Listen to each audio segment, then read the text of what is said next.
ছাত্ৰ ছাত্ৰীসকল আজি আমি সমাধান কৰিব লৈছোঁ দশম শ্ৰেণীৰ ত্ৰিকোণমিতিৰ পৰিচয় চেপ্টাৰটোৰ অনুশীলনী 8.4 থকা প্ৰশ্নখিনি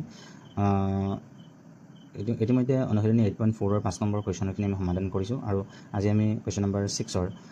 4 নম্বৰ কুৱেশ্যনটো সমাধান কৰিব লৈছোঁ য'ত দিয়া আছে cot θ + tan θ = sec θ × cos θ আমি লেফ্ট হেণ্ড সাইডটো লৈছোঁ য'ত আছে cot θ + tan θ cot θ যেহেতু অনুপাত আমি পাতিলে cos θ / sin θ বনাব পাৰোঁ আৰু tan θ আমি পাতিব পাৰোঁ sin θ / cos θ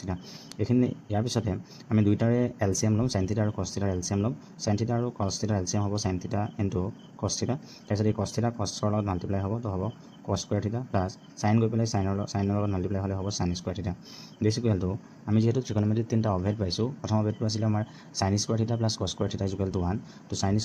square θ plus cos square θ যেহেতু 1 হয় তো ইয়াৰ ভেলুটো আমি পুট কৰিছোঁ এইটো 1 আৰু তাৰপিছত তলত ডিনমিনেটৰত আমাৰ আছে cos θ sin θ × cos θ ইয়াৰ পিছত আমি এইখিনি পাৰ্টকৈ পাতি দিম 1/sin θ × 1/cos θ তেনেকৈ চোৱা যে এই দুটা মাল্টিপ্লাই কৰিলে আকৌ এইটোৱে পাওঁ আমি জানো যে মাল্টিপ্লাইৰ ক্ষেত্ৰত ডিনমিনেটৰৰ লগত মাল্টিপ্লাই কৰিব লাগে মানে sin θ আৰু cos θ মাল্টিপ্লাই কৰিলে হ'ব sin θ × cos θ আৰু 1 × 1 মাল্টিপ্লাই কৰিলে হ'ব 1 অৰ্থাৎ এই ৰাশিটোকে যদি আমি এনেধৰণে পাতি সিহঁতৰ বেলেঞ্চৰ একো চেঞ্জ নহয় বা ভেলু একো ইনক্ৰিজ নহয় বা ডিক্ৰিজ নহয় তেতিয়াহ'লে আমি এনেকৈ পাতিব পাৰোঁ এতিয়া 1/sin θ যিহেতু 1/sin θ মানে হৈছে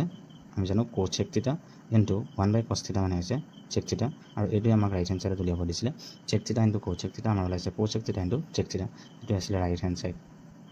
প্ৰুভ থেংক ইউ